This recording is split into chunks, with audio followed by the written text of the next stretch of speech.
Thank you Lord Jesus. Injil adalah kabar baik ya. Jadi kita tahu bahwa segala sesuatu yang iblis rekayasa untuk kejahatan, Allah adalah Allah. Kasihnya lebih dari cukup mengubahkan itu semua menjadi berkat.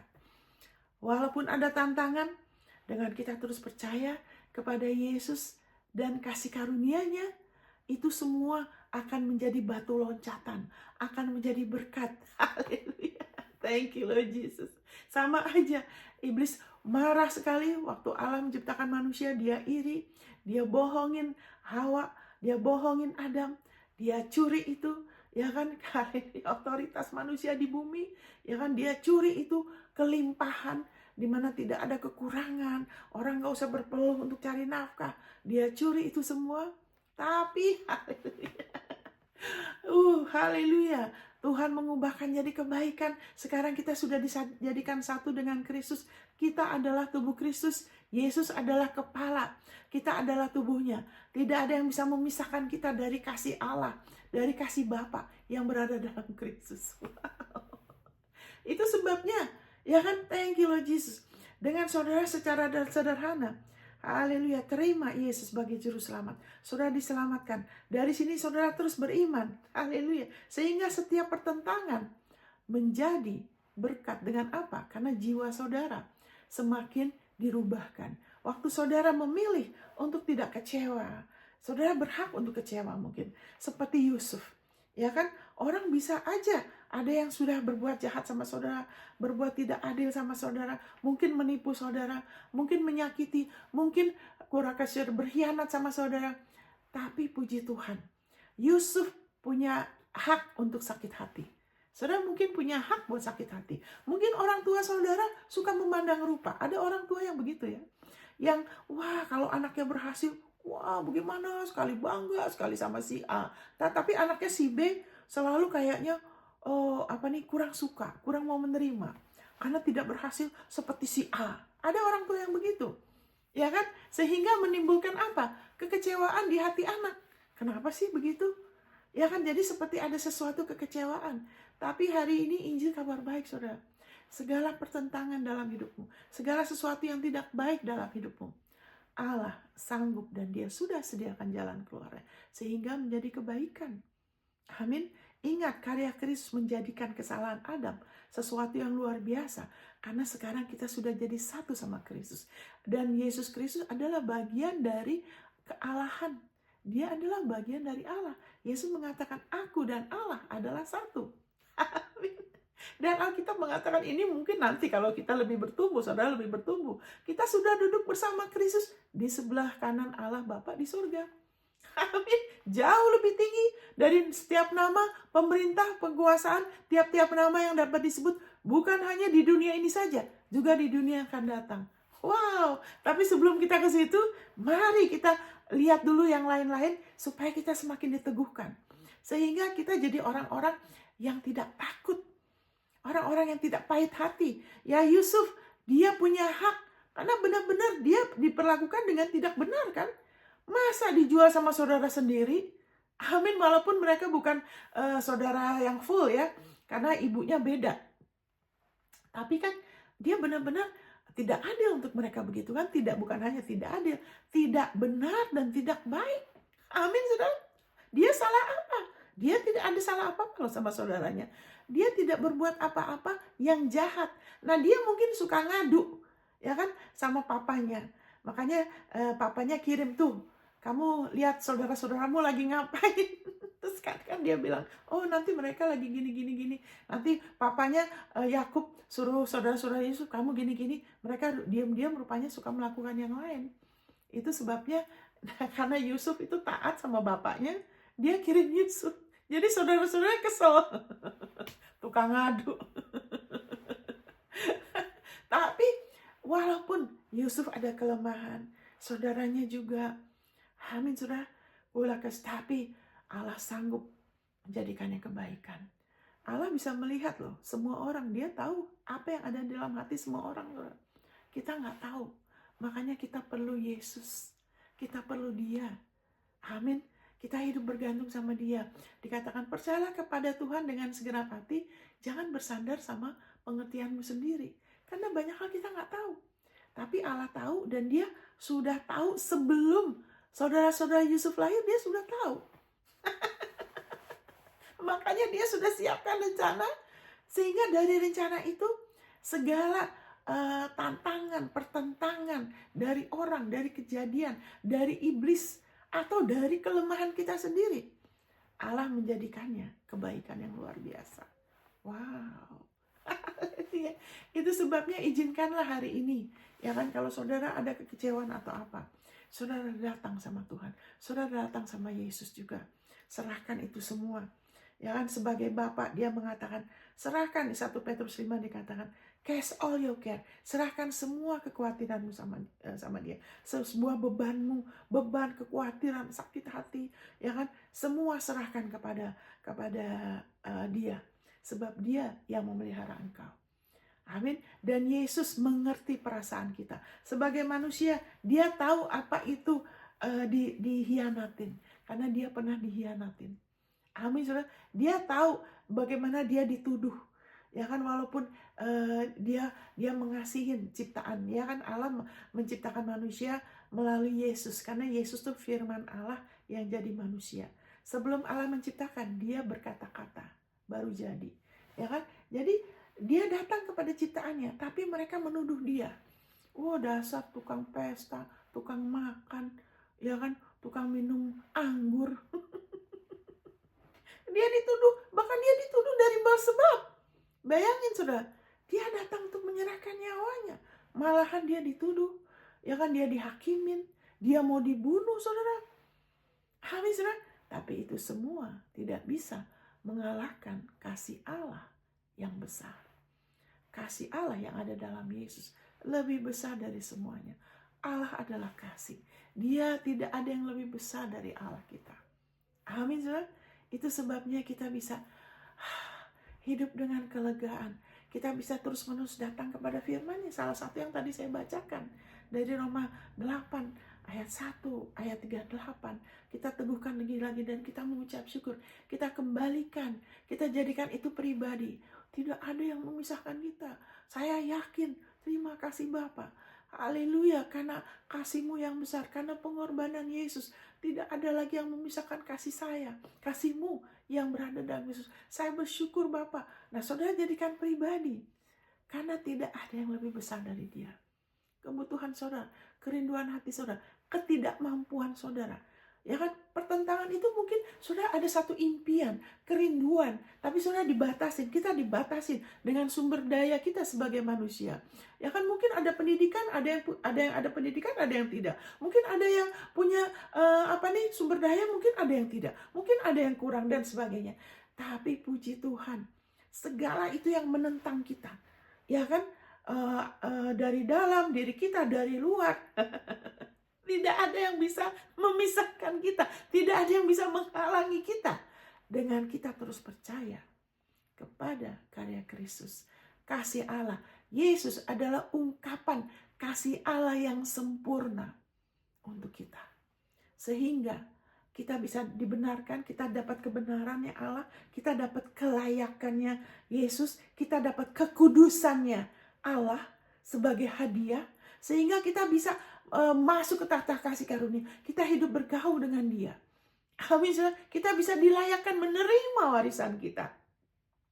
Haleluya, thank you Jesus. Saudara sudah punya itu. Saudara sudah punya kelayakan untuk saudara bisa ngambil bagian dalam warisan saudara. Saudara dan saya tidak dibatasin oleh sumber daya kita, ya kan? Oleh apa yang kita sudah pernah alamin, latar belakang kita secara jasmani, apapun yang baik dan tidak baik, kita tidak dibatasin oleh itu semua. Percaya terus, percaya pada kebesaran kasih karunia-Nya, dan Yesus adalah kebesaran kasih karunia Allah untuk saudara. Sampai saudara yang sudah terima Yesus, saudara diselamatkan. Nama saudara ada tertulis di surga. Amin, saudara. Tidak ada yang bisa menghapus. Amin. Saudara terus percaya. Dan Tuhan sudah tahu. Sama seperti Tuhan sudah tahu. Bapak sudah tahu apa yang saudara-saudara Yusuf akan lakukan.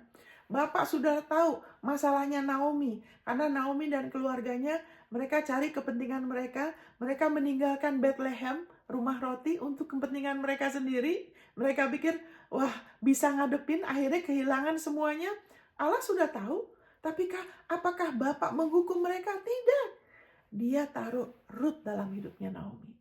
Ruth adalah kemurahan Allah buat Naomi. Dia sudah tahu apa masalah saudara. Dan dia sudah taruh di jalan saudara kasih karunia, kemurahan, jalan keluar. Ada orang-orang yang dia utus untuk menolong saudara. Ada orang-orang yang dia utus, ya kan, supaya pertentangan dalam hidup saudara dirubah jadi berkat. Wow. Selama saudara mau rendah, saudara dan saya, kita mau terus rendah hati. Kita jangan pakai pikiran kita sendiri. Kita bilang kalau kamu mau jadi bijaksana, anggap dirimu itu bodoh di hadapan Tuhan. Ya kan, kita aja kalau di hadapan Tuhan yang Bapak kita yang tahu semuanya, yang paling bijaksana, yang paling mengasihi kita, ya kita anggap diri kita tuh selalu seperti anak kecil. Anak kecil tuh begitu ya. Kalau anak kecil yang belum diekspos dengan HP ya, kalau terlalu dari kecil, umur 3 tahun udah dikasih HP, ya kan sayang ya, belum waktunya, ya kan, lebih baik jangan dulu. Tapi kalau anak kecil tuh kan biasanya polos, ya kan, banyak yang mereka tidak tahu, dan mereka ada unsur trust, bergantung, karena mereka sadar, saya ini kecil, saya butuh, saya tidak tahu semua. Wah, kamu tuh besar, kamu banyak tahu, kamu bisa begini dan gitu. Saya tidak. Kita harus punya kesadaran itu. Waktu kita datang sama Bapak kita, sama Yesus, wah, engkau besar, engkau hebat, engkau paling tahu semua, dan kau mengasihi aku. Selalu sikapnya begitu. Ada saat mungkin kita tanpa sadar, wah, saya udah tahu kok, saya udah tahu ayat ini, saya sudah tahu. Tapi kita bisa bertobat lagi. Kita bisa sadar lagi. Karena kita lagi bertumbuh. Sama aja seperti waktu itu Tuhan berapa tahun yang lalu, udah lama sekali. Dia suruh saya, baca itu Efesus. Ya kan? Terus dalam pikiran saya, kan gak berani ngomong kan sama Tuhan. Dalam pikiran saya, wah, saya udah tahu Efesus rata-rata bicara apa. Karena kan kitab Efesus tuh cuma sedikit. Ya kan? Jadi inilah pikiran kita tuh masih perlu diperbarui ya. Kita harus izinkan menundukkan pikiran kita ya kan kepada kebenarannya. Ya kita mau rendah hati. Jadi waktu itu dalam benak saya rata-rata udah tahu tuh Efesus. Tapi saya nurut. Oke, saya baca. Tapi saudara baru baca 3 ayat. Wah, saya menangis saudara. Tiba-tiba air mata. Wah, karena saya taat. Maksudnya saya percaya, saya ikutin petunjuk dia. Urapannya bekerja. Wow, saya waktu itu merasakan jamahan dia. Saya menangis. Kenapa Mbak? 3 ayat menangis. Karena di ayat itu dikatakan, ya kan, diberkatilah Allah Bapa Tuhan kita Yesus Kristus yang telah memberkati kita dengan segala berkat rohani di tempat-tempat tinggi, kalau bahasa Inggrisnya di alam roh. Ya kan, bukan di dalam surga nanti di surga, tidak, di alam roh. Waktu saya baca itu saya menangis. Dan disitulah Tuhan bicara. Dia bilang, kalau berdoa mau minta, jangan nangis-nangis. Dia bilang, jangan kita seperti pengemis. Jangan, dia gak ngomong kasar deh. Dia cuma bilang, ya kan, gak perlu nangis-nangis. Gak perlu kita mohon-mohon seperti kita tuh pengemis. Tapi dia gak ngomong itu, cuma saya tahu. Karena diajarinnya begitu kan. Wah, harus minta-minta, mohon-mohon Tuhan. Tapi justru dia bilang jangan begitu. Amin. Kenapa? Karena Yesus sudah berganti tempat. Darahnya sudah menguduskan kita. Kita tuh sudah dilayakkan karena Yesus. Bukan karena pelayanan kita. Bukan karena dedikasi kita. Semua itu penting. Itu semua buah. Tapi itu tidak pernah boleh menjadi kelayakan kita di hadapan Allah. Amin, saudara. Jadi saya ingat sampai sekarang, kamu sudah diberkati dengan segala berkat rohani. Memang segala sesuatu, keselamatan itu soal surga dan neraka, tapi semuanya dalam bentuk rohani. Kebutuhan hidup, saya perlu uang buat anak sekolah saya perlu anak saya kok jadi begitu ya, karena terkena pergaulan. Ada yang kemudian jadi lesbian, mungkin ada yang jadi homo, kena judi online. Saya perlu. Dan kita gak usah mohon-mohon. Amin. Kita bisa datang dengan kita sudah dilayakkan. Sudah dilayakkan Bapa. Saya percaya firman-Mu mengatakan ini. Firman-Mu mengatakan itu sebabnya saya percaya anak saya, keturunan orang benar. Mereka diluputkan. Mereka adalah generasi yang diberkati Tuhan. Terima kasih, saya percaya kasih karunia-Mu sanggup mengubahkan segala yang jelek dalam hidup anak saya jadi kebaikan, menjadi sesuatu yang memuliakan Engkau. Amin, saudara. Haleluya. Allah mau kita berdoa seperti itu. Dari posisi kita di dalam Kristus. Kenapa saya menyinggung dulu? Saya masuk dari nomor 8. Karena supaya saudara dan saya lebih lagi kita diteguhkan di atas posisi itu yang benar. Sehingga kita menghampiri Allah itu tanpa topeng, saudara. Karena begini, karena kalau kita ada ketakutan, kita jadi pakai topeng. Nanti kan kita jadi seperti itu perempuan itu, kalau kita belum sadar betul ya, kesadaran kita kurang, pewahyuan kurang, kita belum terbuka betul, sehingga seperti perempuan itu yang yang anaknya ada roh jahat yang ganggu, dia bukan orang Yahudi, tapi dia pura-pura, dia ada sama Yesus pura-pura, dia bilang, oh anak Daud gitu kan. Yesus bilang, nggak boleh kasih roti ke anjing. Wah, Yesus ketus amat sih ngomongin. Wah, Yesus nggak sopan nih. Tapi tidak, Yesus lagi mau nolong dia. Yesus lagi, sepertinya pertentangan kan. Waduh, lagi susah. Anaknya lagi diganggu roh jahat. Ya kan, tapi masalahnya apa, saudara? Kalau kita tidak jujur datang pada Tuhan, ada sesuatu penghalang, kita tidak bisa menerima kasih-Nya. Ya kan, karena Allah tuh tahu segala sesuatu.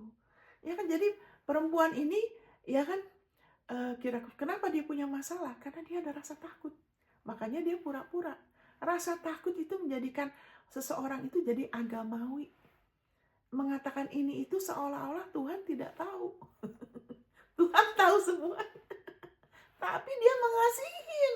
Walaupun dia tahu kesalahan saudara, dia tahu apa yang di dalam saudara, dia mengasihin terus. Dia nggak lebih mengasihin karena saudara lagi baik-baik loh. Itu bukan kasih Allah loh. Kasih manusia begitu. Kasih seorang ibu kadang-kadang begitu. Ya kan? Jadi itu sebabnya kasih orang tua kadang begitu ya. Jadi kasih manusia itu nggak sempurna, tapi Allah tidak begitu. Ya kan? Sehingga ini perempuan coba terima dari Yesus, tapi pakai cara dia sendiri. Dengan dia pura-pura menyusup. Wah, kalau aku bilang dia anak Daud, pasti aku dapat kemurahan. Tapi Yesus membantu dia, menyadarkan dia. Dia untuk dia tahu, saya tahu siapa kamu. Jangan, nggak usah coba bohongin saya Tuhan. Jadi dia bilang, oh nggak bisa. Saya dikirim nomor 1 untuk orang Israel, ini roti ini nggak bisa kasih anjing. Karena untuk orang Yahudi, orang yang non-Yahudi itu seperti anjing loh. Itu mereka dianggapnya orang kafir waktu itu ya. Waktu itu saudara, sekarang mungkin beda. Jadi kemudian akhirnya dia mengakuin, dia bilang nggak baik Tuhan. Yesus bilang, masa roti harusnya buat anak dikasih ke anjing. Itu kan papi, kalau bahasa Inggrisnya tuh anak anjing, ya kan? Tapi perempuan ini dia tetap percaya, ya kan? Dia mengasihi anaknya, dia mau anaknya sembuh, dan dia tetap percaya ada sesuatu di dalam Yesus yang bisa nolong dia. Makanya dia tidak putus asa. Itu sebabnya saudara nggak usah putus asa. Tetap percaya, kasih karunia-Nya lebih besar dari masalahmu, dari pertentangan, dari badai. Kasih karunia dia, karya dia, satu karya yang komplit. Dia sudah tahu masalahmu, dan dia sudah bayar harganya. Dan saudara sudah dilayakkan karena dia, oke? Jadi sebetulnya Yesus secara tidak langsung lagi kasih dia jalan keluar. Dia bilang, nggak bisa ambil roti nih. Kan masa roti harusnya dikasih ke anak, masa langsung dikasih ke anjing? Ya kan? Yesus kan masih beritakan kabar baik kepada belum semua orang Yahudi, belum daerah-daerah semua. Ini udah mau ngurusin yang bukan Yahudi, gitu loh. Tapi dia kasih apa ya? Hint kalau bahasa Inggrisnya tuh kasih jalan untuk perempuan, karena Allah itu mengasihi. Jadi kemudian si perempuan ini bilang, ya memang, tapi kan waktu roti itu ada remah-remahnya, tetap anjing bisa makan kan remah-remahnya. Nah, waktu dia mengatakan itu, perempuan itu menaruh dirinya di tempat yang sebenarnya. Dia mengakuin tanpa langsung, secara tidak langsung, saya memang anjing, saya ini bukan orang Yahudi. Ya kan? Kamu tahu saya bukan orang, tapi tetap kan ada remah-remahnya. Nah, itu tuh tetap percaya kemurahan Tuhan. Makanya Yesus bilang, siapa yang datang sama aku, enggak pernah aku tolak. Amin. Sudah datang sama dia, sudah datang terus. Dia tidak akan pernah tolak. Dia akan selalu bantu saudara. Amin. Dia akan selalu bekerja dalam diri saudara. Itu menyukakan hati dia. Kenapa? Karena menjadikan jeripaya dia, penyalipan dia, penderitaan dia yang begitu hebat. Juga jeripaya dia bagaimana dia hidup 33,5 tahun tanpa cacat celah. Dia menggenapi semua hukum Taurat. Roma 10 ayat 4. Dia genapin semua yang di luar, yang di dalam. Dia benar-benar tidak ada cacat celah. Amin, saudara. Dia mengenapi hukum Taurat buat saudara dan saya. Karena dikatakan di Roma 10 ayat 4, Christ is the end for the law. Dia tuh udah ketamatannya hukum Taurat. Kenapa orang masih menyinggung lagi, haruslah kamu mengasihi Tuhan Allahmu. Nah, disinggung lagi hukum Taurat. Hei, itu sudah dikenapin. Jangan coba-coba buka mersisit, tutup pendamaian. Jangan coba-coba mau dibenarkan lagi lewat hukum Taurat. Malah nanti buka pintu sama iblis kena penghakiman. Amin. Karena kadang-kadang ada orang begitu, ngungkit lagi 10 perintah Allah. Ya, kita harus ini 10 perintah Allah. Loh, ngapain Tuhan Yesus datang? Ngapain dia menggenapi kalau kita mau balik lagi, mencoba membangkitkan lagi hukum Taurat, balik lagi ke perjanjian lama, menjadikan karya Kristus sia-sia, kasih karunia jadi sia-sia deh. Kenapa? Karena nggak mau ngakuin. Itu sebabnya dikatakan di Roma 10, ya kan, ayat 4. Christ, this is the end. Dia adalah, Kristus sudah menggenapi hukum Taurat agar kebenaran diperoleh tiap-tiap orang yang percaya. Saudara, kita bisa milih, kita mau hidup dari kebenaran kita sendiri, dari mentaati ini dan itu, terus kita berdiri, ya kan, kita, oh Tuhan, kau harus bantu saya, karena saya begini dan gitu. Itu hukum Taurat yang mendatangkan murka, penghakiman, hukuman, ya kan, atau kita mau terus-menerus diteguhkan di atas kebenaran karena iman. Ingat, ya, tiket kita ke surga, ya kan, KTP surga kita, jati diri kita peroleh. Kenapa? Karena pelayanan kita, karena jeripaya kita, ya kan, karena keringat kita, perbuatan benar kita, tidak loh. Kenapa? Oleh kasih karunia. Itu semua kasih karunia, itu semua anugerah. Ya, kita jangan izinkan si iblis ular tua menipu kita lagi, sehingga tidak terlalu perhatikan firman. Karena kita baca, saya udah oke kok. Saya ini giat loh pelayanan. Saya sering rajin ikut doa loh. Saya udah oke loh. Hei, hati-hati. Kabar baik. Itu bukan oke-nya saudara dan saya. Saya juga pelayanan. Saya juga memimpin doa. Tapi itu bukan oke-nya kita loh. Kita juga, pasti saudara ada yang suka nolong orang, segala macam. Puji Tuhan. Itu bukan oke-nya saudara. Waduh, Ibu Monica. Itu kabar baik.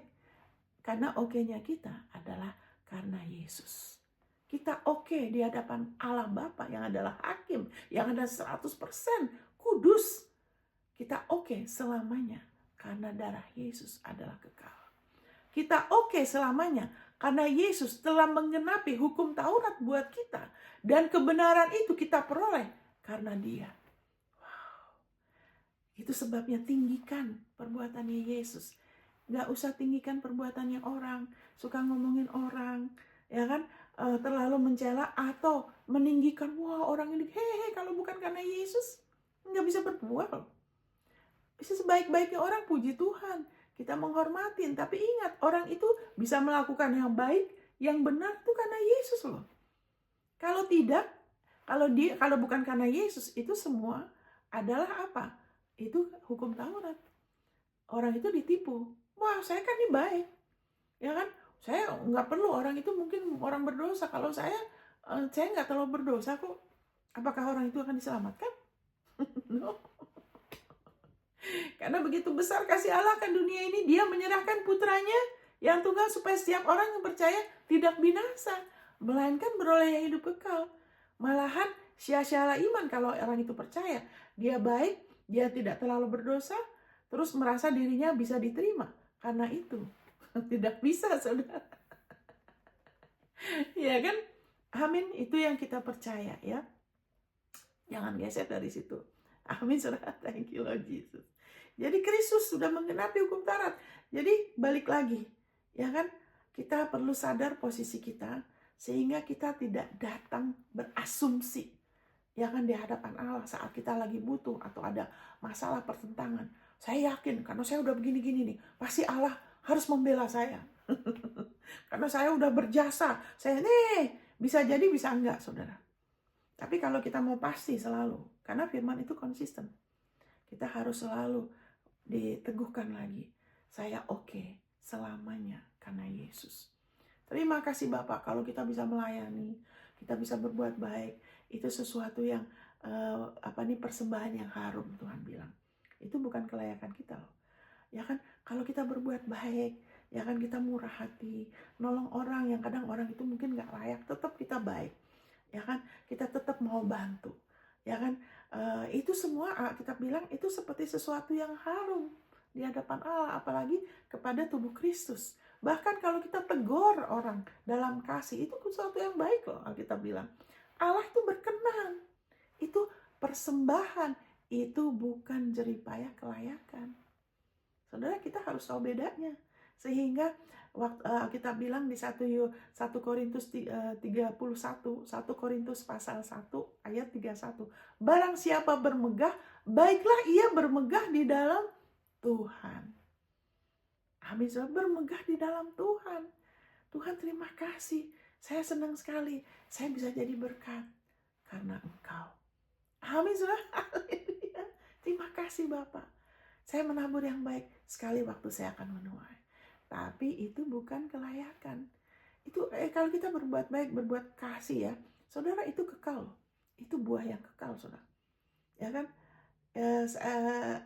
Haleluya. Nah, saya nggak mau ngomong lah karena kita bilang kalau kita kasih tahu orang, ya kan, nanti hilang berkatnya. Kalau kita menolong orang, kita nggak usah ngomong ke orang lain. Anyway, pokoknya berbuat baik itu penting. Saling membantu dalam tubuh Kristus itu penting. Selama kita dipimpin sama kasih Tuhan, selama kita digerakkan oleh Roh Kudus, sehingga perbuatan benar kita itu buah dan kita tidak akan pernah mengungkit-ungkit. Kalau kita berbuat baik, kita tolong orang, kita begini dan gitu, kita hanya karena kebiasaan, nggak enak nanti kalau nggak bantu, hanya karena dia teman, nanti pada satu titik, saudara, nanti kemudian kita bisa pamrih, kita bisa ungkit-ungkit. Kenapa sih? Waktu itu kan saya tolong dia, sekarang saya lagi gini, dia nggak mau nolong saya.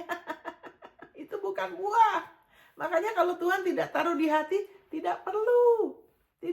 Amin. Jadi balik lagi, ini perempuan itu kemudian dia percaya ada sesuatu dalam Yesus. Dia udah dengar Yesus sembuhkan orang mati hidup lagi, orang ada roh jahat diusir karena anaknya dia diganggu roh jahat. Dan jadi dia tetap percaya, ada iman. Cuman dia punya masalah dengan identitas. Nah, sekarang anak Tuhan juga gitu. Ya kan, kita bagaimana pertentangan jadi masalah. Yang iblis nomor 1 dia serang, itu adalah jati diri kita, identitas kita. Kalau dia berhasil meragukan identitas kita, kita mulai berusaha melayakan diri lagi. Ya kan, kita kemudian gak fokus, ya kan, cari kerajaan Allah dulu, ya kan, gak fokus kepada beriman pada kasih karunia-Nya, tapi lebih berfokus kepada perbuatan. Berbuat ini kan harus ada perbuatan, tapi tidak sabar, tidak bertekun membangun imannya, sehingga nggak bisa duduk tenang, belajar firman, dengar firman, renungin, nggak ada waktu, karena saya begini. Walaupun kesibukan itu sesuatu yang baik, tapi prioritasnya jadi terganggu. Sedangkan ya kan, identitas kita itu sangat menentukan bagaimana kita terima dari Tuhan. Kalau kita nggak izinkan identitas kita diteguhkan lagi dan lagi, kita tidak cari dulu kerajaan Allah, kita tidak prioritaskan identitas kita, makanya kita akan terus ragu-ragu. Kalau sudah begitu, susah terima dari Tuhan, saudara. Karena kemudian di satu titik ada saat, wah aku lagi oke. Kenapa? Karena aku kan begini dan gitu, akunya udah sangat-sangat, wah apa nih, giat pelayanan, giat bantu, berbuat baik. Wah aduh, aku oke di depan Tuhan. Wah Tuhan, aku percaya Engkau mengasihi aku, atau lagi mengalami sesuatu yang baik. Ya kan, wah haleluya. Ya kan, tapi nanti begitu tak ada masalah, ada pertentangan. Tuhan, kenapa ini semua terjadi? Nah, kenapa begitu, saudara? Tidak bisa merubah pertentangan jadi berkat. Kenapa? Karena merasa harusnya saya udah begini-gini, harusnya saya tidak ada pertentangan dong. Harusnya nggak ada masalah kan.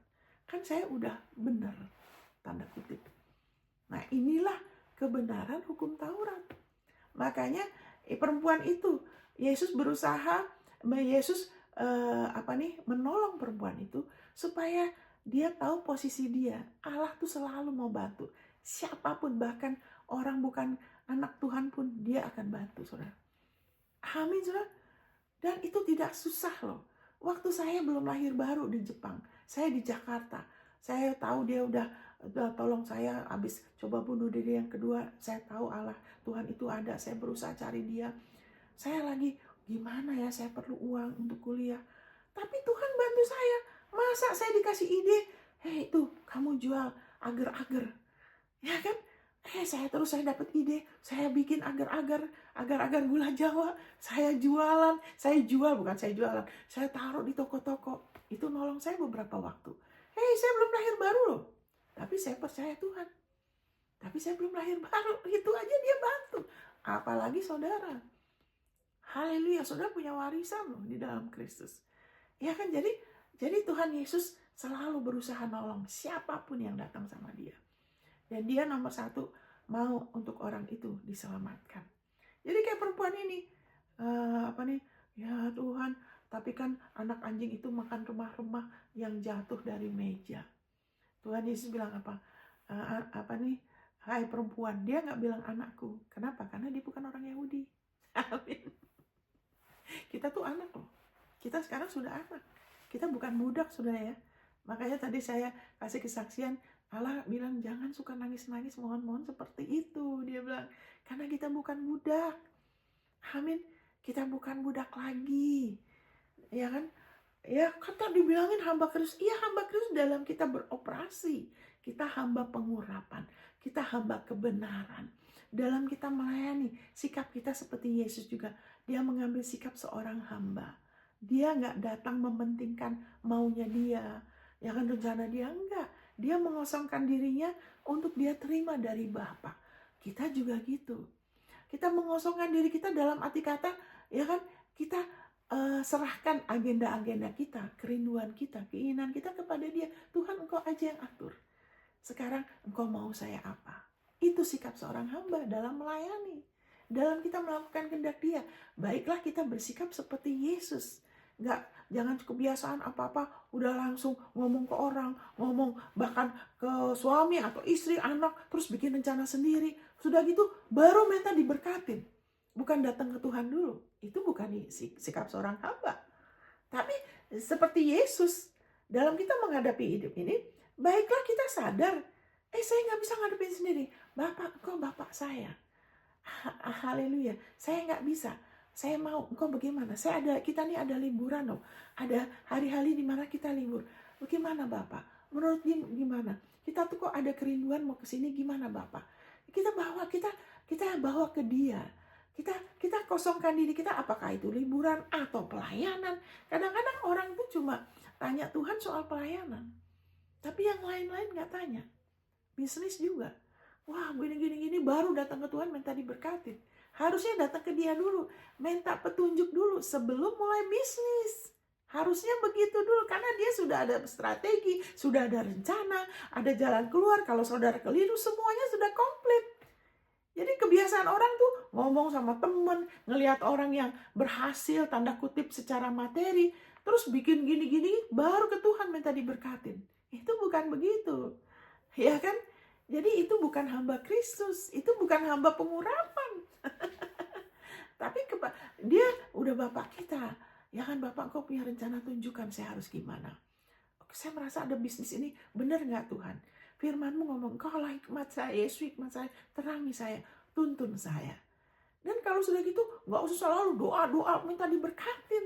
Nanti pasti akan lebih lagi dinyatakan penyertaan dia, urapan dia pasti ada berkat.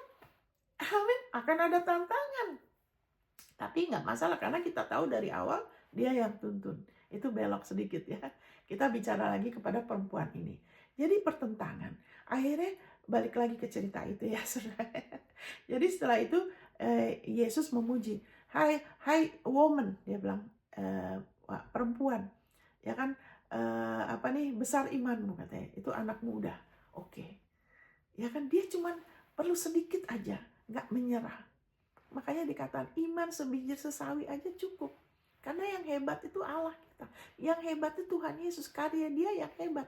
Itu biarlah menjadi lebih besar. Kayak berdoa ya Bapa dalam nama Yesus. Biarlah karya Kristus semakin lebih besar dalam diri kami. Sehingga kami lebih lagi ada kelegaan. Kami lebih lagi jadi orang-orang yang peka. Kami lebih lagi selalu punya gaya hidup datang kepadamu lebih dulu. Kami punya gaya hidup memprioritaskan kerajaan-Mu, identitas kami. Karena berdasarkan itu, kami punya akses kepada kekayaan kasih karunia-Mu. Engkau sudah siapkan semuanya, sehingga kami nggak usah stres, nggak usah berpeluh-peluh untuk dapat kerinduan hati kami, termasuk keluarga, perkawinan, pelayanan, keturunan, semuanya. Karena Engkau sudah berpeluh darah untuk kami.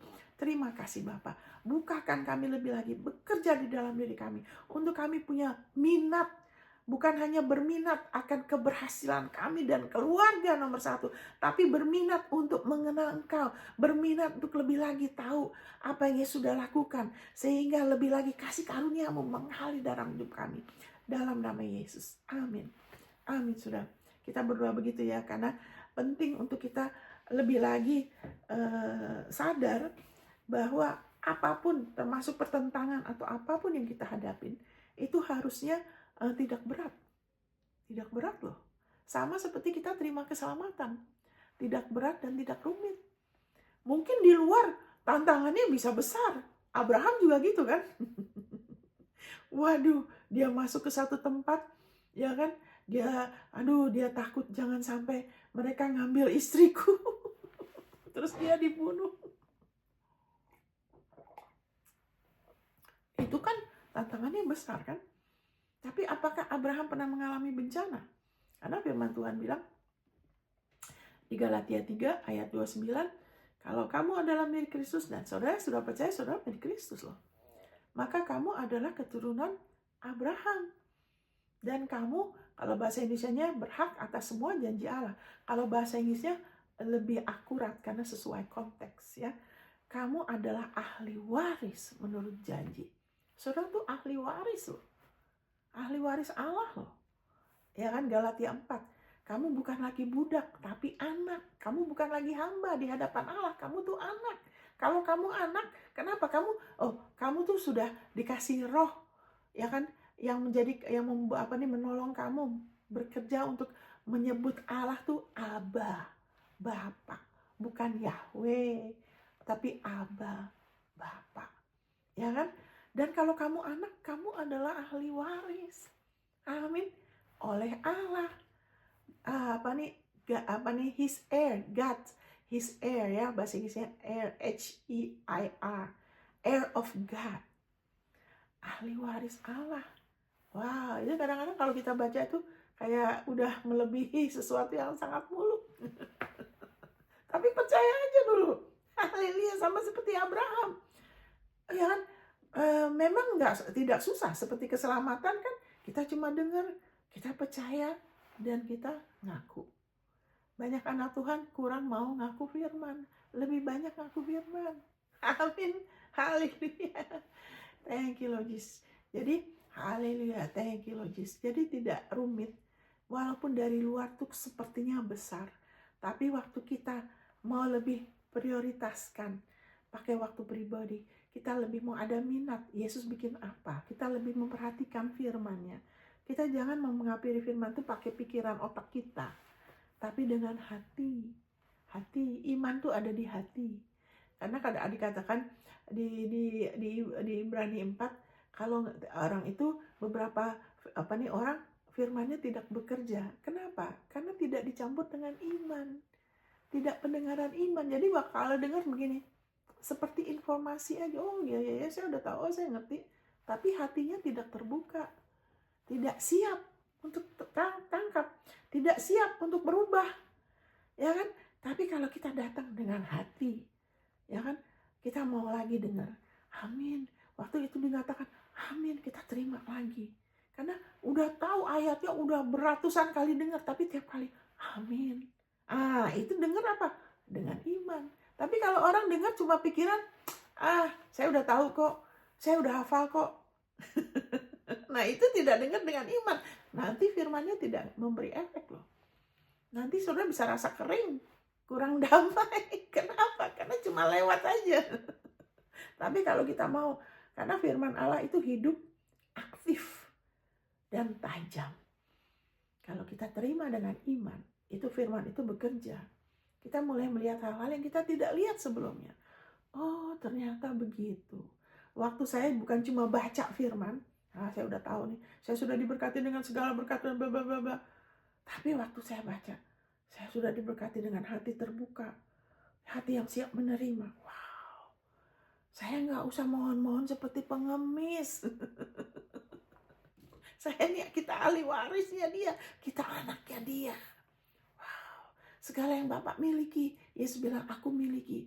Nah, kita satu tubuh sama Yesus. Wow, jadi kalau kita perlu, kita bisa ingat Bapak firman-Mu ngomong begini-begini. Ya kan, sehingga kebutuhan dalam hidup kita itu pertentangan ya. Kepingin sekolah, dananya nggak ada. Kepingin rumah, dananya nggak ada. Kepingin lebih ini pelayanan, mungkin belum ini dan itu. Tapi waktu kita ngelihat ke dia lebih lagi, wow. Jadi kebaikan, kita mulai mengalami lebih. Amin. Bahkan di tempat yang mustahil. Ya kan, waktu saya tinggal di Tokyo juga, itu salah satu kota termahal di dunia ya. Untuk bisa tinggal di tempat yang bagus, itu perlu dana yang besar. Ini menentang. Tapi bergaul sama dia, ya kan, tidak punya mentalitas hamba, bergaul sama dia sehingga saya berani minta. Saya mau yang begini. Kalau orang agamawi kan, apaan itu? Siapa kamu berani minta gini gitu? Nah, itu dia. Karena merasa apa? Saya kan begini-gini. Kamu siapa? Kamu belum terkenal. Kamu bukan hamba Tuhan yang terkenal. Harus terkenal dulu. Karena ada orang begitu ya. Tapi saya pernah minta tempat seperti di Amerika, tapi saya minta di Tokyo dan saya tidak mau bayar mahal. Ya kan? Dan waktu itu hampir saya tidak terima. Kenapa? Karena jati diri saya diserang. Begitu saya mulai, Tuhan saya minta gini. Waduh, saya waktu itu tinggal sama teman saya. Wah, pikiran, nah ini ya, jati diri diserang gini. Mereka pikir apa? Mereka ngomong gini tentang kamu, bla bla bla bla. Akhirnya saya nggak enak hati. Nah ini kan, mereka serang apa? Ya kan? Iblis pakai apa? Serang jati diri kita lewat orang. Akhirnya saya kemudian buru-buru memutuskan, udah saya sewa aja di tempat lain. Gak enak nih saya tinggal sama teman saya, nanti mereka pikir saya mau bergantung sama mereka. Saya buru-buru, ya kan, lupa permintaan saya tidak, waktu itu udah berapa puluh tahun yang lalu ya, jadi udah lama sekali. Saya tidak tahu seperti sekarang. Kalau sekarang udah lebih gampang, udah sangat jauh lebih gampang, ya kan. Jadi saya langsung sewa tempat, dan itu adalah 1 bulan itu adalah di tempat yang paling tidak baik di Tokyo. Jadi Tokyo itu ada daerah yang baik, yang bagus, ya kan, yang tidak banyak mafianya, tidak banyak yang kriminalnya, tapi juga ada daerah yang kurang baik, di mana ada mafia, yakuza, ya kan. Jadi daerah utara Tokyo itu kayak daerah Ueno, daerah Ikebukuro ke atas itu banyak mafianya, tempat pachinko, orang judi, perempuan nakal. Jadi atmosfernya tuh beda sekali, saudara. Dan biasanya daerahnya juga pasti lebih gersang. Ya, dosa itu menjadikan hal-hal tidak baik ya, kayak di California sekarang, karena terlalu banyak mempropagandakan dosa. Bukan Tuhan yang hukum ya, sampai terbakar habis gitu ya. Ya kan, karena kalau tidak ada pintu, iblis tidak bisa menghancurkan loh. Tapi karena terlalu banyak dosa dan orang mempropagandakan itu, kebohongan, buka pintu sama iblis sehingga hancur, habis, banyak dibakar. Dan itu bukan Tuhan. Tuhan mau mereka diselamatkan, ya kan, supaya mereka sadar itu bukan kehendak Tuhan, tapi Tuhan bisa kerjakan jadi kebaikan supaya orang itu gitu. Saya udah berdoa supaya orang tuh sadar mereka butuh Yesus. Kita tuh oke bukan karena harta kita. Makanya saya suka bilang, jangan suka minder kalau kamu belum berhasil. Karena nanti kalau kamu berhasil, kamu akan sombong. Kenapa minder? Saya bilang, kamu sudah anak Allah, harusnya bermegah dalam jati diri kamu. Jangan bermegah dalam keberhasilan pelayanan, keberhasilan bisnis. Hei, itu tidak usah, itu bukan jati diri kita. Itu buah. Kita dibenarkan karena Yesus. Jadi jangan gak perlu kejar, dan jangan, kenapa minder? Gak pakai jati diri. Nah waktu itu saya juga gitu. Jadi saya terganggu, langsung buru-buru saya pindah. Udah gitu saya harus bayar 2 bulan lagi. 1 bulan deposit. Waduh, itu saudara, saya gak suka tinggal di situ.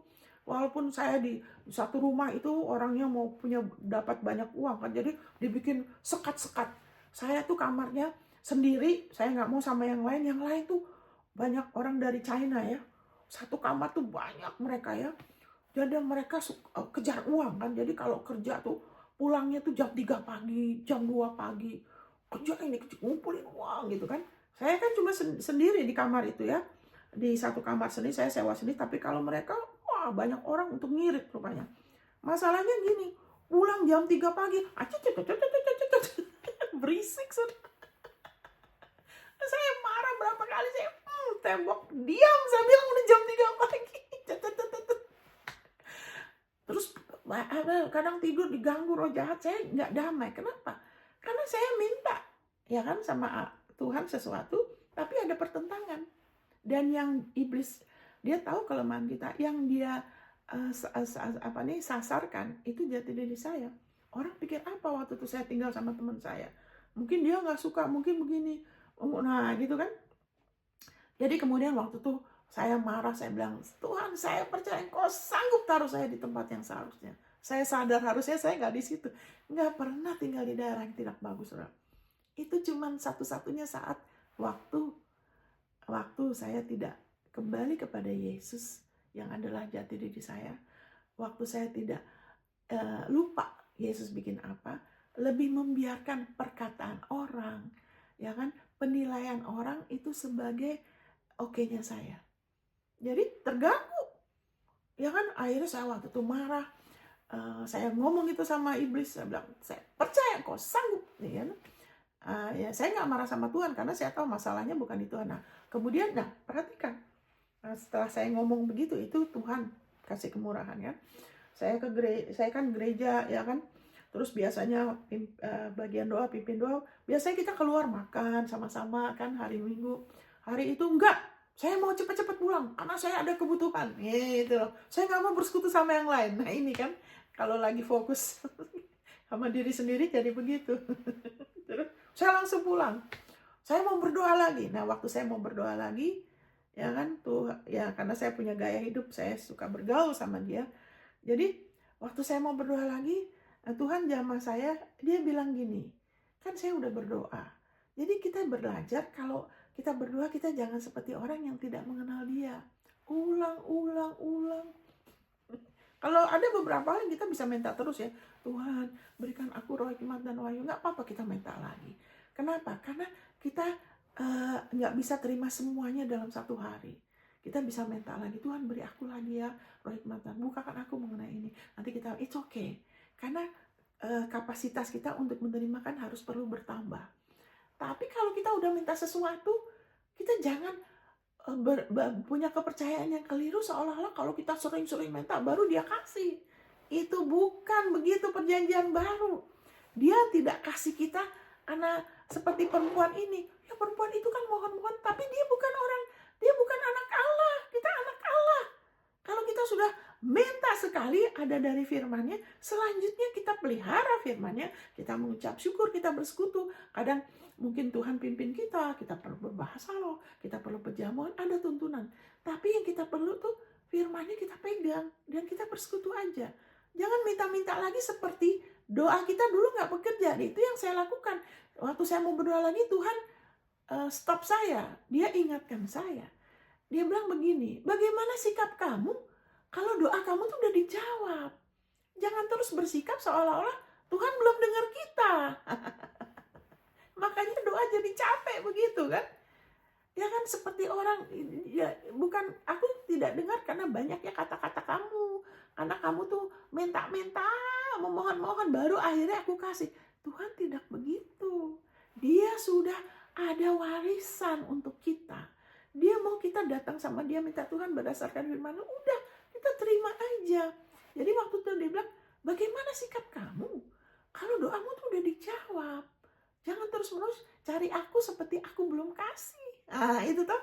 Akhirnya waktu dia ngomong itu tunggu dulu ya. Kalau doaku udah dijawab gimana? Biasanya saya ngapain? Karena hari itu kan saya nggak mau keluar sama siapa-siapa. Saya punya masalah gitu. Biasanya saya bersikap gimana sih kalau saya nggak ada masalah? Ya saya mulai gini. Nah saya percaya waktu saya begitu, Roh Kudus bekerja di dalam saya. Ya kan, Roh Kudus. Jadi saya mulai pikir ini. Biasanya saya tuh hobi ajak orang keluar makan, ajak orang minum kopi sama-sama, ntar sharing-sharing. Itu sesuatu yang saya enjoy sekali ya. Ya saya suka kasih semangat orang gitu loh. Oh iya ya, biasanya aku suka kasih semangat orang. Ntar ngobrol-ngobrol, wah asik deh kalau ngobrol-ngobrol tentang Yesus. Jadi saya kemudian, siapa yang aku kasih semangat ya, itu semua Roh Kudus. Kalau kita tidak khawatir, kita nggak suka kuat, kita serahkan kekhawatiran kita. Allah memberi izin pada dia bekerja dalam hidup kita. Amin, sehingga dia bisa pimpin kita, karena Allah itu kasih. Ya kan? Jadi, oh ya, saya ingat ini ada satu orang teman orang Amerika, dia orangnya melankoli, dia suka sedih, suka down, ntar satu hari oke, bentarnya down. Jadi, biar aku mau keluar sama dia, aku mau kasih dia semangat gitu. Ya kan, iman bekerja oleh kasih. Kita nggak bisa beriman kalau kita perlu banyak beban, banyak khawatir, banyak marah, kesal. Kita nggak bisa loh. Nanti itu lebih dominan, itu sampah. Tuhan Allah itu kasih. Jadi serahkan ke dia. Jadi waktu itu, udah aku teleponin aja, ntar aku mau hibur-hibur dia. Jadi akhirnya kita janjian di satu tempat, ya kan? Terus kita ngobrol-ngobrol. Waktu dia ngobrol, saudara, dia bilang apa? Hey Monica, saya tahu ada tempat yang pasti kamu suka.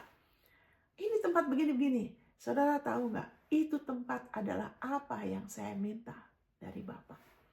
Saya mau kamar gaya Amerika, tapi di Tokyo, dan saya tidak mau bayar mahal. Dan itu tempat persis seperti itu. Amin, saudara.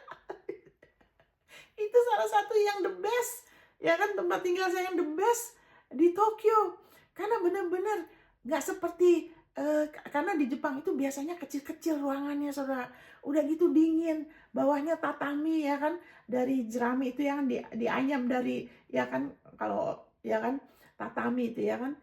Terus udah gitu heaternya biasanya bukan heater sentral, jadi dingin. Kalau deket kering, ntar hidungnya berdarah, bibirnya kering, kulit kering. Tapi kalau jauh dingin. Tapi saya minta gaya Amerika, karena biasanya kalau yang gaya Amerika itu central heating, jadi lebih hangat. Terus karpetnya tebal. Kalau di Tokyo tuh tempat yang murah, karpetnya selalu tipis sekali, jadi nggak enak. Jadi dingin kesannya. Terus kayu, ya kan, nggak terlalu hangat. Jadi saya benar-benar, apa yang saya minta, saya terima dari dia. Saya belum pelayanan loh. Maksudnya saya bukan pendeta, sudah saya sudah ikut, saya pemimpin doa ya di gereja, tapi saya kerja biasa. Saya bukan pendeta. Tuhan tidak jawab kita karena kita pendeta, bukan pendeta.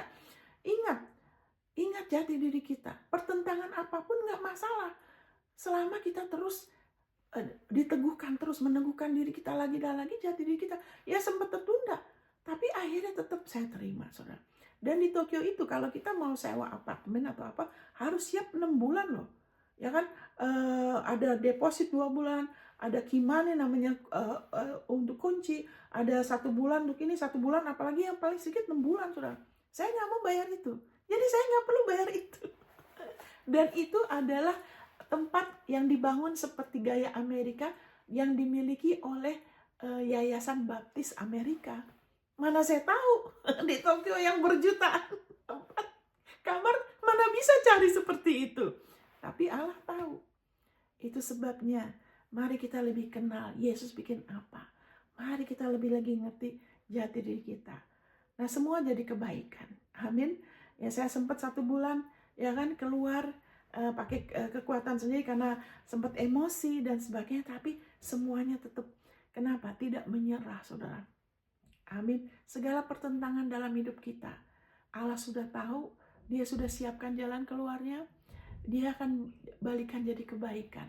Bagian saudara dan saya adalah percaya terus sama karya Kristus, percaya pada kekayaan kasih karunia yang berlimpah-limpah, dan terus meneguhkan diri kita di dalam Dia, jati diri kita terutama. Karena dikatakan di Petrus ya, kenapa ada pertentangan, tantangan, ya kan? Karena jiwa kita, ya kan, roh kita sudah selamat, kita sudah punya hati yang baru, hati yang mau mengasihin, hati yang selalu mau berbuat baik seperti Yesus. Alkitab bilang, yang percaya Yesus Kristus lahir dari Allah. Saudara, hati saudara itu hati yang baik, hati yang siap ditanami firman.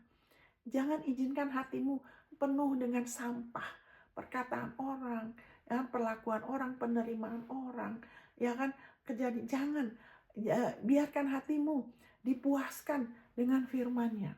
Nah, dari situ saudara, waktu kita lebih lagi mau terima dengan rendah hati, pakai jati diri kita dengan sungguh-sungguh. Kenapa kita pakai? Karena kita hanya dilayakkan, hanya bisa, ya kan, punya akses karena jati diri kita, identitas kita, bukan yang lain-lain, saudara. Makanya kita berdoa di dalam nama Yesus. Tidak ada satupun orang yang begitu hebat sampai berdoa di dalam nama grupnya dia, denominasinya dia, nama dirinya dia. Enggak, kita semua berdoa di dalam nama Yesus. Tidak ada yang begitu hebat sampai berubah jadi pokok. Hanya satu pokok, Yesus. Hanya satu perantara, Yesus. Siapapun hamba Tuhan kita doakan, kita hormatin, kita dukung.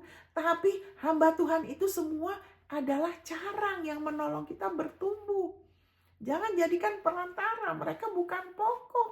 Jangan andalkan, karena ada orang yang hidupnya mengandalkan hamba Tuhan lebih dari Yesus. Saya menyayangkan itu. Lebih ingat perkataan hamba Tuhan daripada Yesus. Hei, jangan, dia perantara kita. Menghargai hamba Tuhan, doakan, dukung, berkatin. Silahkan, kita perlu ya. Tapi ingat perantara kita, Yesus.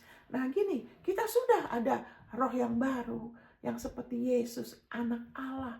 Kita sudah orang benar. Kita di mata Allah tuh kudus, tidak bercacat. Tapi jiwa kita, waktu kita ada pertentangan, kita nggak usah kecil hati, nggak perlu kecewa dengan apapun. Kenapa? Karena waktu kita beriman, pertentangan itu, ya kan, efeknya bukan hanya hal-hal baik, bukan hanya berkat. Tapi ini saya bacakan di 1 Petrus 1 ayat 9. Karena kamu telah mencapai tujuan imanmu, yaitu keselamatan jiwamu. Tujuan dari ada pertentangan ya. Kayak Yusuf juga, dia menghadapi pertentangan. Dia dijual sebagai budak, ya kan, diperlakukan sebagai budak, ya kan. Tapi waktu dia terus beriman sama Tuhan, ada perubahan di jiwanya Yusuf. Jadi segala tantangan ini semua dengan kita beriman, ya kan, tujuannya bukan untuk kita dapat ini, bukan nomor 1, tapi tujuannya ialah keselamatan jiwa saudara. Pikiran saudara semakin lebih lagi berubah. Ya kan, mungkin dulu saya punya masalah pikir, selalu kayaknya susah menguasain pikiran, kayaknya tapi sekarang pikirannya lebih tenang. Udah gitu emosinya lebih stabil. Biasanya mungkin dulu saudara lebih cepat marah, kok sekarang lebih tenang ya. Saudara mungkin lebih punya kebiasaan dendam, atau dulu saudara mungkin ada suka kebiasaan iri, atau apa, saya nggak tahu. Tapi kok dengan saudara terus beriman sama karya Kristus, beriman nomor 1 sama identitas kita di dalam Kristus, jiwa kita tuh mulai berubah, mulai diselamatkan. Sehingga terus kemauan kita, yang tadinya saya lihat ada orang punya kemauan keras, dalam pelayanan juga begitu, maunya ikutin maunya dia, nggak mau terlalu denger loh kalau dia nasihatin, ini firmannya ngomong ini, nggak mau denger, maunya ikutin maunya dia aja. Wow, semangat, tapi kemauannya belum makmur, belum diselamatkan. Jadi maunya semua ngikutin maunya dia, termasuk Yesus. Dia maunya Yesus ikut maunya dia. Ada saat boleh, kalau kemauan kita sesuai kemauan dia, ya nggak apa-apa. Tapi ada yang begitu, kenapa? Perlu dirubahkan. Kita perlu lebih lagi izinkan firman-Nya, ya kan? Bekerja sehingga kita lebih mau dengar, lebih mau ikut. Kita jangan pikir saya udah oke dari diri kita. Kita oke karena Yesus. Dia tuh nggak pernah berubah-ubah. Amin, saudara. Thank you. Kita siap-siap buat penjamuannya. Kemauan kita saat kita memilih, ya kan? Kebiasaan kita, enggak biasanya kalau ada masalah ke teman, ke sahabat, pasangan hidup, atau ke pendeta, tunggu dulu. Firman-Nya ngomong apa? Yesus bikin apa? Kemauannya jadi lebih makmur. Kalau kita terus latih diri kita, enggak, saya nggak mau langsung. Saya nggak perlu ini maunya saya, tapi Tuhan, enggak, saya nggak mau bergantung. Engkau mau apa? Kalau kita setiap kali, Tuhan, saya percaya Engkau mengasihi saya sih maunya gini, tapi Tuhan, Engkau mau apa? Bantu saya. Saudara, kemauan saudara akan lebih makmur. Kemauan saudara diselamatkan, ya kan? Itu akan menjadikan saudara lebih peka. Saudara akan lebih happy, lebih damai. Saudara akan lebih lagi enjoy hidup ini bersama Dia, tapi juga, ya kan, semakin kasih karunia-Nya mengalir, hal-hal baik akan semakin dinyatakan. Saudara akan menjadi berkat bagi banyak bangsa. Kenapa? Karena kita semua adalah keturunan Abraham. Kita punya berkat Abraham. Abraham telah diberkati, dalam berkat kamu diberkatin, dalam pelipat gandaan kamu dilipat gandakan. Wow, haleluya. Kita sudah diberkati dengan segala berkat. Abraham diberkati dalam segala hal. Abraham tetap walaupun dia sudah kaya raya, ya kan, dia punya banyak pegawai, dia punya bisnis, ya kan, tapi dia tetap punya gaya hidup sampai selesai, selalu bergaul sama Bapa, selalu mau ikut maunya Tuhan. Kalau Tuhan bilang ini begini, itu begini, dia tidak izinkan. Aduh, saya udah salah. Waktu dia habis salah dengan Ismail, dia nggak berhenti dengan Tuhan. Dia nggak berhenti mau datang sama Tuhan. Dia nggak bilang, aduh aku udah salah, aku udah nggak layak, udahlah Tuhan, aku biar aja begini, ya kan? Ada orang-orang yang menjadikan pelayanan itu sebagai pelarian. Saya berdoa saudara di dalam nama Yesus, kalau ada di antara saudara yang menjadikan pelayanan itu sebagai pelarian dari masalah rumah tanggamu, dari rasa malu, penolakan, saya berdoa Bapak pulihkan siapapun yang dengar ini dalam pelayanan. Tapi karena pelarian, saya berdoa supaya jiwa orang-orang ini Bapak, ada yang begitu Tuhan jamah, bekerja dalam diri mereka untuk mereka mau datang kepadamu apa adanya, mau datang kepadamu dengan jujur, mau serahkan beban anak-anakmu ini kepada Engkau. Untuk mereka, haleluya, tidak usah menjadikan pelayanan sebagai pelarian, karena Engkau mengasihi mereka. Engkau sudah tahu masalah mereka. Mereka nggak usah hidup kekecewaan, penolakan, rasa malu, masalah apapun, supaya dibukakan Bapa. Bukakan Bapa bahwa Engkau sudah siapkan jalan keluar. Mereka nggak usah takut karena Engkau sudah atasin semua di dalam Kristus. Jalan keluar itu, solusi, warisan itu adalah hak mereka. Sehingga pelayanan mereka dimurnikan, sehingga mereka tahan uji. Haleluya.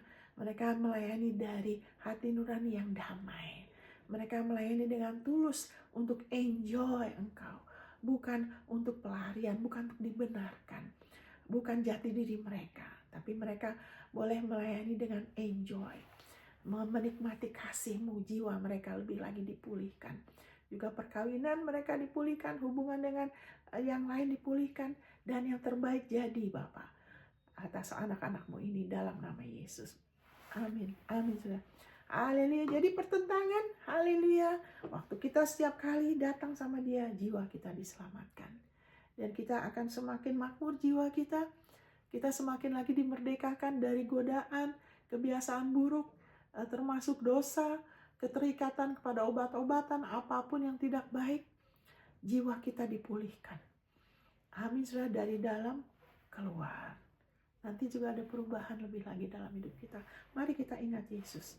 Ya kan, saudara sudah bisa baca sendiri dari Ibrani 9 dikatakan, ya kan, warisan itu kan seseorang itu warisannya tidak sah kalau dia belum mati. Alkitab mengatakan di 1 Korintus 11 ayat 23 sampai selesai. Waktu kita penjamuan, kita sedang memberitakan kematian Tuhan sampai Ia datang. Kenapa kita beritakan? Karena Dia sudah mati buat kita. Dosa kita, hukuman dosa kita sudah mati bersama Yesus. Sekarang kita hidup buat Dia, oleh Dia, untuk Dia. Haleluya, thank you Lord Jesus. Dan dalam matinya Dia, Yesus telah meninggalkan warisan untuk kita. Terima kasih Tuhan Yesus. Kami bersyukur, kami memberitakan kematian-Mu.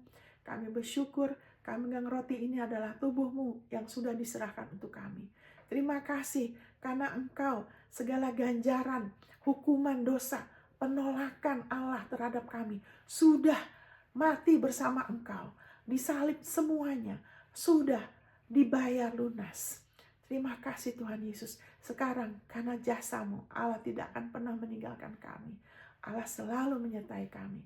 Kami sudah dimerdekakan sehingga kami tidak usah hidup jadi hamba uang atau hamba orang. Tapi kami adalah hamba kebenaran.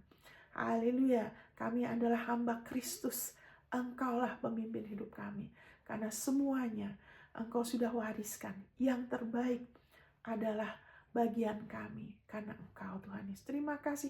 Kami percaya tahun ini Engkau sudah punya rencana, strategi, restorasi yang luar biasa, yang terbaik untuk kami. Kami percaya, kami terima. Haleluya, itu semua. Haleluya, untuk diri kami, untuk kami lebih lagi jiwa kami diselamatkan.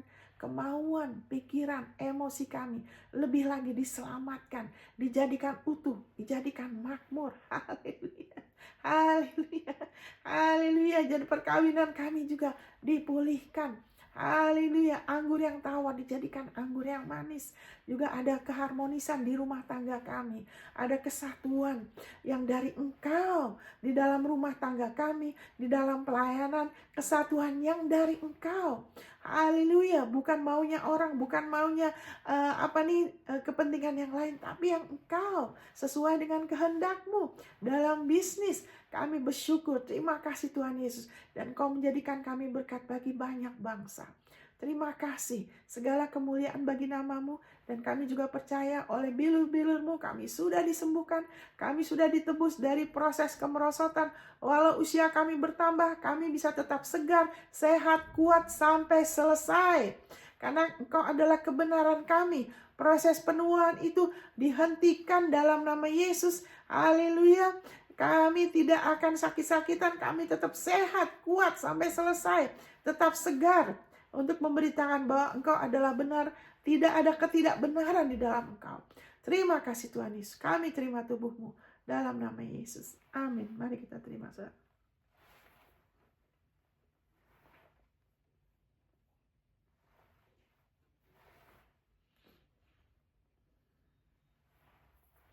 Firman mengatakan dengan cara yang sama, Dia mengangkat cawan dan mengatakan inilah cawan perjanjian baru yang telah dimateraikan oleh darah-Mu.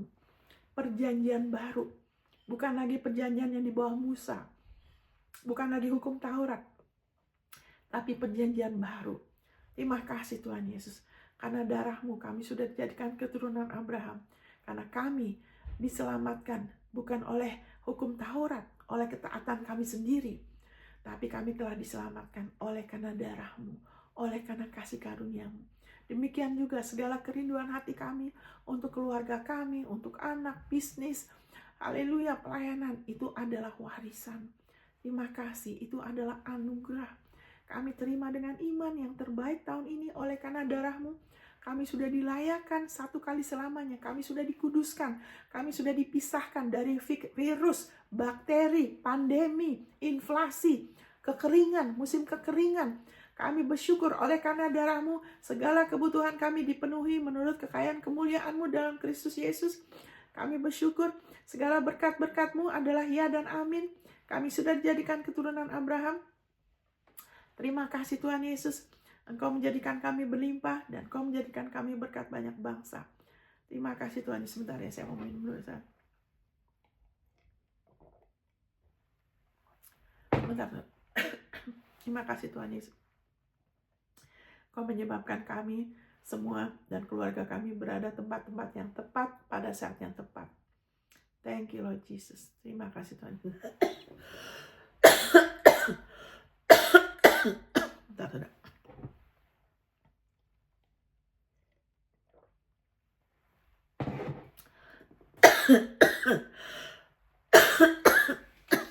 Bentar.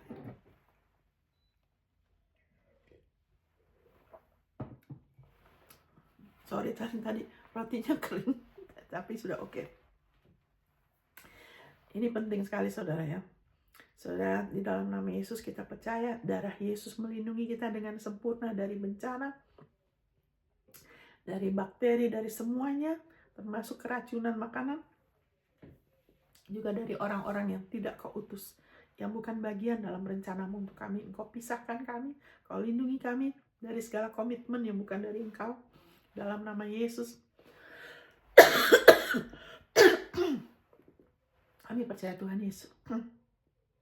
Darahmu menyebabkan kami dan keluarga berada tempat-tempat yang tepat pada saat yang tepat. Dan rancanganmu digenapi, terobosanmu digenapi, dan kau sanggup membawa kami ke tempat yang seharusnya. Dan segala senjata yang ditempah melawan kami dan keluarga, pelayanan, bisnis, semua properti, rencanamu, senjata itu tidak akan berhasil. Kami percaya darahmu berbicara lebih kuat dari darah Habel. Karena darahmu kami sudah dilayakkan. Kami memiliki damai sejahtera dengan Allah sekarang dan selamanya. Terima kasih Tuhan Yesus. Bagi kemuliaan-Mu dalam nama Yesus. Mari kita terima saudara.